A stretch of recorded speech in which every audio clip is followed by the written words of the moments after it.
ನಮಸ್ತೆ ವೀಕ್ಷಕರೇ. ನಮಸ್ಕಾರ ವೀಕ್ಷಕರೇ. ನಾನು ತುಂಬ ರಿಸರ್ಚ್ಗಳು ಮಾಡಿಕೊಂಡು ಅದು ಕರ್ನಾಟಕದಲ್ಲಿ ತುಂಬ ರಿಸರ್ಚ್ಗಳು ಮಾಡೋಕ್ಕೆ ಸ್ಟಾರ್ಟ್ ಮಾಡಿದೆ. ಯಾಕಂದರೆ ಒಂದು ವೀಕಲ್ಲಿ ಕಂಪ್ಲೀಟಾಗಿ ಒಂದಷ್ಟು ಫ್ಯಾಮಿಲೀಸ್ಗಳನ್ನ ವಿಚಾರಿಸೋದಾಗಲಿ ಒಂದಷ್ಟು ತೊಂದರೆಗಳನ್ನ ವಿಚಾರಿಸೋದಾಗಲಿ ಮಾಡ್ಕೊಂಡು ಬಂದೆ. ತುಂಬ ಜನಕ್ಕೆ ದೆವ್ವ ಪಿಸಾಚಿ ಪೀಡೆ ಈ ಥರ ಪ್ರಾಬ್ಲಮ್ಸ್ಗಳು, ಸ್ವಲ್ಪ ಜನಕ್ಕೆ ಸಾಲ್ವ್ ಆಗದೇ ಇರೋಂಥ ಪ್ರಾಬ್ಲಮ್ಸು, ಅದು ಏನೋ ಡಾಕ್ಟರ್ಸ್ ಹತ್ರ ಹೋಗಿನೂ ಆ ಪ್ರಾಬ್ಲಮ್ಸ್ಗಳು ಸಾಲ್ವ್ ಆಗ್ತಿಲ್ಲ.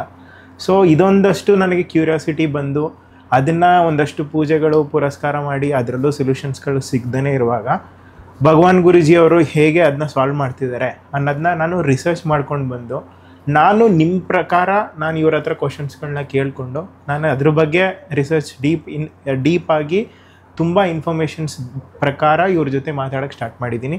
ಸೊ ಆ ಎಪಿಸೋಡ್ಸ್ನ ಒಂದೊಂದಾಗಿ ಎಳೆಯಾಗಿ ಬಿಚ್ಚಕ್ಕೆ ಸ್ಟಾರ್ಟ್ ಮಾಡ್ತಿದ್ದೀನಿ. ಈಗ ಫಸ್ಟ್ ನಮ್ಮ ಭಗವಾನ್ ಗುರೂಜಿಯವರು ನಮ್ಮ ಜೊತೆ ಇದ್ದಾರೆ. ಅವ್ರ ಜೊತೆ ಒಂದು ರಿಯಲ್ ಇನ್ಸಿಡೆಂಟ್ ಆಗಿರೋದ್ರ ಬಗ್ಗೆ ಮಾತಾಡೋಣ ಅಂತ ಇವತ್ತು ಡಿಸ್ಕಷನ್ ಸ್ಟಾರ್ಟ್ ಮಾಡಿದ್ದೀವಿ. ಇವತ್ತು ನಮ್ಮ ಜೊತೆ ಭಗವಾನ್ ಗುರೂಜಿಯವರು ಇದ್ದಾರೆ. ಒಂದು ಇಂಟ್ರೆಸ್ಟಿಂಗ್ ಟಾಪಿಕ್ ಜೊತೆ ಮಾತಾಡಬೇಕು ಅಂತ ಬಂದಿದ್ದೀವಿ. ಆ ಟಾಪಿಕ್ ಏನಂತಂದರೆ, ತುಂಬ ರಿಚ್ ಆಗಿದ್ದರು ಒಂದು ಫ್ಯಾಮಿಲಿ, ಅದರಲ್ಲೂ ಏನಕ್ಕೂ ಸಮಸ್ಯೆನೇ ಇರಲಿಲ್ಲ ಮುಂಚೆ. ಆದರೆ ಫ್ಯಾಮಿಲಿಲಿ ಅಷ್ಟೊಂದು ವೆಲ್ದಿ ಇದ್ರೂ ಸಹ ಅವ್ರು ತುಂಬ ಥರ ಪ್ರಾಬ್ಲಮ್ಸ್ಗಳನ್ನ ಫೇಸ್ ಮಾಡ್ತಿದ್ರು.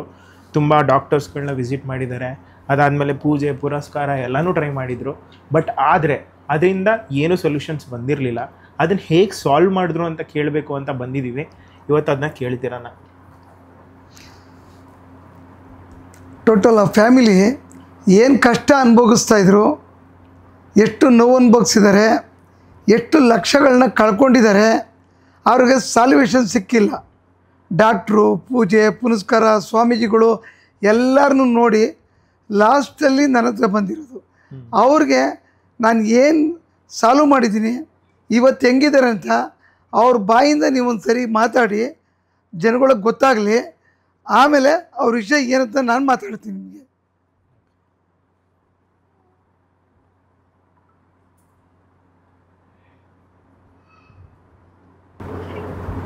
ಹಲೋ, ನಮಸ್ಕಾರ ಮೇಡಮ್. ನಮಸ್ಕಾರ. ಸ್ಟುಡಿಯೋದಲ್ಲಿ ಇದ್ದೀನಿ ಇವತ್ತು. ಅರ್ಥ ಆಯ್ತಾ?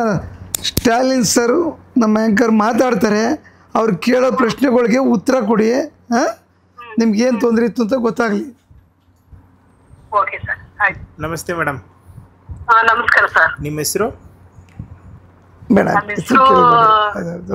ಬೇಡ ಬಿಡಿ. ಓಕೆ, ಸರಿ ಮೇಡಮ್. ಅದೇ ಭಗವಾನ್ ಗುರೂಜಿಯವರು ನಿಮಗೆ ತುಂಬ ಪ್ರಾಬ್ಲಮ್ಸ್ಗಳು ಫೇಸ್ ಮಾಡ್ತಿದ್ರಿ ಅಂತ ಹೇಳ್ತಿದ್ರು. ಸೊ ಅವರು ಹೇಗೆ ಸೊಲ್ಯೂಷನ್ ಸಿಕ್ತು, ನೀವೇನೇನು ಫೇಸ್ ಮಾಡ್ತಿದ್ರಿ ಅಂತ ಒಂದು ಸ್ವಲ್ಪ ಡೀಟೇಲಾಗಿ ಎಕ್ಸ್ಪ್ಲೈನ್ ಮಾಡ್ಬೋದಾ? ಹೇಳ್ತೀನಿ. ನಮ್ಮ ಯಜಮಾನ್ರಿಗೆ ಹುಷಾರಿರ್ಲಿಲ್ಲ. ಓಕೆ. ಹಲೋ. ಅವರು ತುಂಬಾ ಟೆನ್ಷನ್ ಅಂತ ಇದ್ರು. ನಮ್ಮ ಹುಡುಗ ಸ್ವಲ್ಪ ಅವನು ಯಾವಾಗ್ಲೂ ಮಾತ್ರೆ ನುಂಗವನು, ಮಂಕಾಗಿರೋನು. ಓಕೆ. ನನ್ನ ಆರೋಗ್ಯನೂ ಸರಿ ಇರ್ಲಿಲ್ಲ. ಇಷ್ಟೊಂದು ಮನೇಲಿ ಆಮೇಲೆ ಕೆಲಸಗಳು ಏನೂ ಮಾಡಕ್ ಆಗ್ತಿರ್ಲಿಲ್ಲ. ಎಲ್ಲ ತುಂಬಾ ಮನೆಯೆಲ್ಲ ಒಂಥರ ಗಲೀಜಾಗಿ ಇಟ್ಕೊತಾ ಇದ್ದೆ. ನಾ ಏನ್ ಕೆಲಸ ಮಾಡಕ್ಕೂ ಆಯ್ತಿರ್ಲಿಲ್ಲ. ತುಂಬಾ ಪ್ರಾಬ್ಲಮ್ ಇದ್ದು. ನಾವು ಸುಮಾರು ಜನ ಎಲ್ಲ ಇವ್ರು ಕೇಳೋದು ಸುಮಾರು ಜನ ಎಲ್ಲ ಕೇಳ್ದು. ಯಾವ್ದು ಯಾಕೋ ನಮ್ಗೆ ಅಯ್ಯೋ ನಮ್ಗೆ ದೇವ್ರ ಕಣ್ಣೇ ಬಿಟ್ಟಿಲ್ಲ ಅಂತ ಅಷ್ಟು ಬೇಜಾರಾಗ್ಬಿಟ್ಟಿತ್ತು. ಆಮೇಲೆ ಇವ್ರ ಹತ್ರ ನೋಡೋಣ ಅಂದ್ಬಿಟ್ಟು ಒಂದ್ಸರಿ ಫೋನ್ ಮಾಡಿದೆ. ನೋಡಿ ಈ ತರ ಹಿಂಗ್ ಪ್ರಾಬ್ಲಮ್ ಇದೆ ಅಂತೆಲ್ಲ ನಮ್ಮ ಹುಡುಗರು ಫೋಟೋ ಎಲ್ಲ ಕಳಿಸ್ದೆ. ಆಮೇಲೆ ಅವರು ನೋಡ್ಬಿಟ್ಟು ಇದೇ ಸಮಸ್ಯೆ ಇದೆ ನಿಮ್ಮ ಹುಡುಗಂದು ಅಂತ ಸ್ವಲ್ಪ ಹೇಳಿದ್ರು. ಹಂಗೂ ನಮ್ಗೆ ಸ್ವಲ್ಪ ಅಯ್ಯೋ ಎಲ್ಲ ನೋಡಿ ಬೇಜಾರಾಗ್ಬಿಟ್ಟಿತ್ತಲ್ಲ, ಏನ್ ಇವ್ರು ಮಾಡ್ತಾರ ಇಲ್ವ ಅಂತ ನಮ್ಗೆ ಅನುಮಾನನೇ ಇತ್ತು.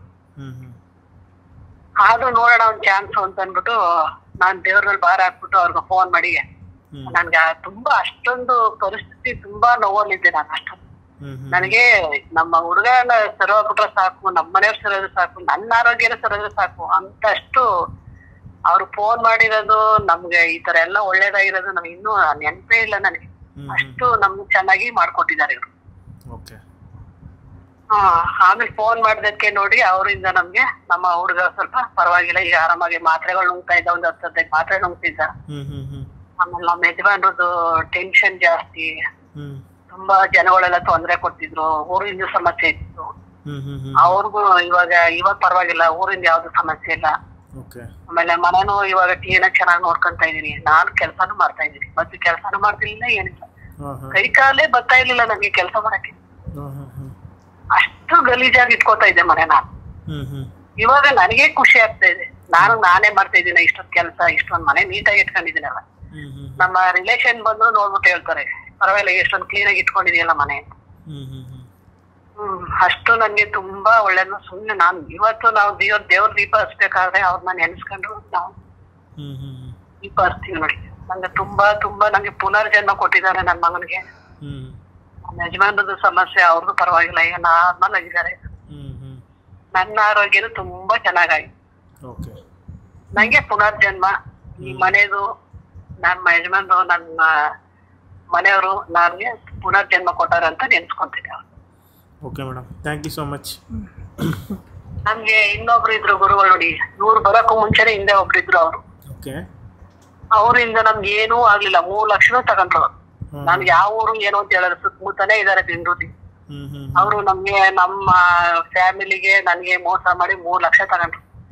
ಮಾಡ್ಕೊಡ್ತೀನಿ, ಒಳ್ಳೇದ್ ಮಾಡ್ತೀನಿ ಅಂತ. ಅವ್ರು ಹೋದ್ಮೇಲೆ ನೋಡಿ ನಂಗೆ ತುಂಬಾ ಸಮಸ್ಯೆ ಆಗೋಯ್ತು. ಒಂದ್ ಕೂದಲು ಕೆಲಸ ಆಗ್ಲಿಲ್ಲ, ನಮ್ಗೆ ತುಂಬಾ ಕಷ್ಟ ಆಗ್ಬಿಡ್ತು.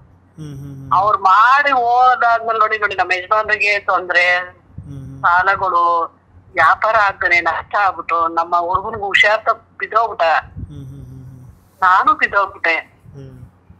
ಅಷ್ಟು ನನ್ಗೆ ಆ ಪರಿಸ್ಥಿತಿಲೇ ನಾನು ಇವ್ರನ್ನ ಹಿಡ್ಕೊಂಡೆ. ಅವ್ರು ಫೋನ್ ಮಾಡಿ ಕೇಳದೆ ಅವರು ಇಲ್ಲ, ನಾವ್ ಏನ್ ಮಾಡಿದೀವಿ, ಅದ್ ಮಾಡಿದೀವಿ, ಇದ್ ಮಾಡಿದೀವಿ ಅಂತ ಏನೇನೋ ಸುಳ್ಳು ಹೇಳಿ ಏನೇನೋ ಮಾಡಿದ್ರು. ನನ್ಗೆ ಆ ತಕ್ಷಣ ನನ್ಗೆ ಇವರೇ ನೆನಪಾತ. ದೇವರಾಗ್ ಬಂದು ನನ್ಗೆ ನೋಡಿ, ದೇವ್ರು ಅಂತಾರೆ, ದೇವ್ರ ಹತ್ರ ಹೋಗಿ ನಿಂತ್ಕೊಂತೀವಿ ಅಷ್ಟೇ. ನಾನ್ ಕುಂತ್ಕೊಂಡ್ ನೆನ್ಸ್ಕೊಂತೀವಿ, ದೇವ್ರ ಹತ್ರ ಹೋಯ್ತೀವಿ, ಹೂ ಬೀಳುತ್ತೆ ಅಷ್ಟೇ, ಮಾತಾಡಲ್ಲ. ದೇವ್ರು ನಮ್ ಮುಖ ಕರ್ಷಣ ಎಲ್ಲ ಬೇಕಾರೆ ಅದು ನೋಡುತ್ತೆ ಅಷ್ಟೇ ಹೊರ್ತು, ನಮ್ಗೆ ಇವ್ರು ದೇವರಾಗ್ ಬಂದು ಮನುಷ್ಯನ ಈ ತರ ಮಾಡಿ ಈ ತರ ಮಾಡ್ತಾರಲ್ಲ, ನಾವು ಅವ್ರನ್ನೆಲ್ಲ ದೇವ್ರು ನೋಡ್ಬೇಕು ಇಲ್ಲ ಅಂತಲ್ಲ, ಹೋಗ್ತೀವಿ ದೇವಸ್ಥಾನ ಕೈ ಮುಗಿತೀವಿ. ನಾವು ಇವ್ರ ಹೆಸರು ಹೇಳಿ ನಾವು ದೀಪ. ಹಂಗಿದೆ ನಮ್ಮ ಪರಿಸ್ಥಿತಿ. ಇವಾಗ ಚೆನ್ನಾಗಿದೀವಿ, ಆರಾಮಾಗಿ ಎಲ್ಲರೂ. ನಮ್ಮ ಫ್ಯಾಮಿಲಿ ಬರ್ತಾ ಇರ್ಲಿಲ್ಲ, ಇವರೇ ಈಗ ಎಲ್ಲರೂ ಬರ್ತಾರೆ. ಓಕೆ ಮೇಡಮ್, ಸಮಯ ಅಭಾವ ಇದೆ. Thank you so much.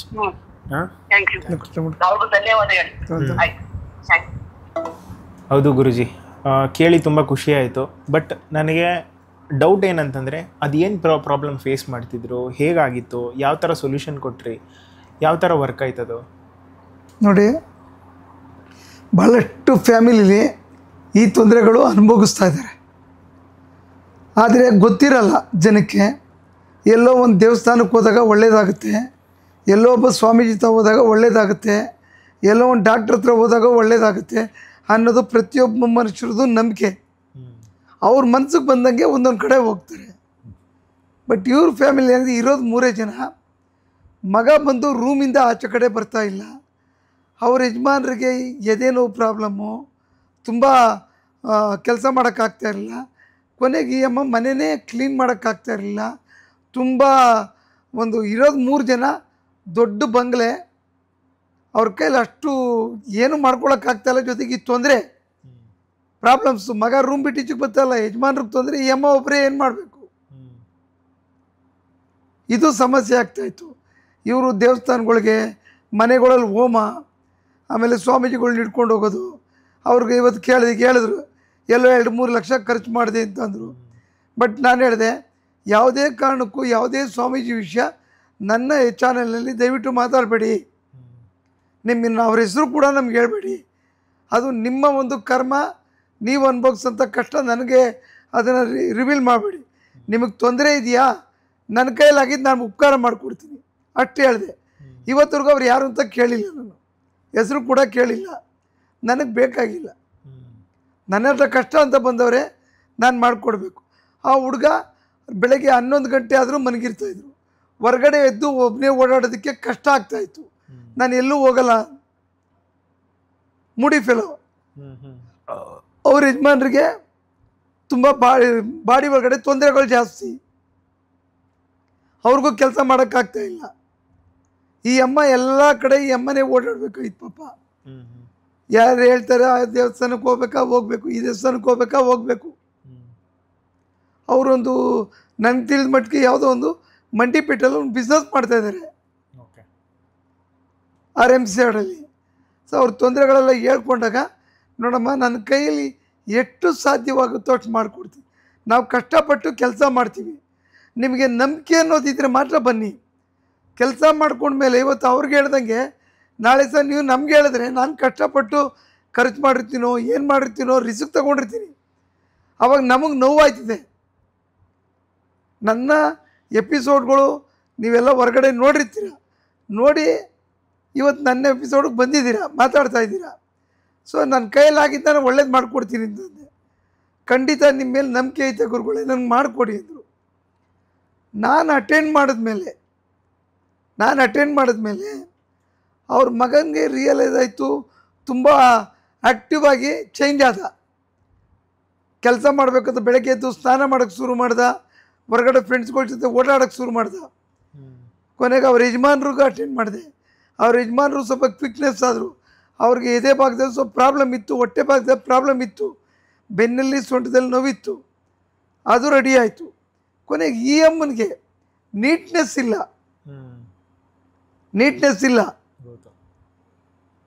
ಕೊನೆಗೆ ಇವರು ರೆಡಿ ಆದಮೇಲೆ ಇವರು ರಾತ್ರಿ ಎಲ್ಲ ನಿದ್ದೆ ಮಾಡ್ತಾ ಇರಲಿಲ್ಲ. ಬೆನ್ನೋವು, ಸೊಂಟ ನೋವು, ಮಾತೆತ್ತರು ದೇವಸ್ಥಾನಕ್ಕೆ ಓಡೋಗಬೇಕು, ಈ ಥರ ಸಮಸ್ಯೆಗಳು ಜಾಸ್ತಿ ಇತ್ತು ಫ್ಯಾಮಿಲಿ. ಕೊನೆಗೆ ಇವರು ಎಲ್ಲೆಲ್ಲೋ ಹೋಗಿ ಖರ್ಚು ಮಾಡಿಕೊಂಡ್ರು, ಅದು ನಮಗೂ ಸಂಬಂಧ ಇಲ್ಲ. ಬಟ್ ನಮ್ಮ ಹತ್ರ ಬಂದವರೇ ನಾನು ಒಳ್ಳೇದು ಮಾಡಿಕೊಟ್ಟಿದ್ದೀನಿ ಅಷ್ಟೇ. ಯಾಕಂದರೆ ಅವ್ರವ್ರ ರೂಟಲ್ಲೇ ಅವ್ರವ್ರ ಸ್ವಾಮೀಜಿಗಳು ಏನೇನು ವಿದ್ಯೆ ಕಲ್ತಿರ್ತಾರೋ ಮಾಡ್ತಾರೆ.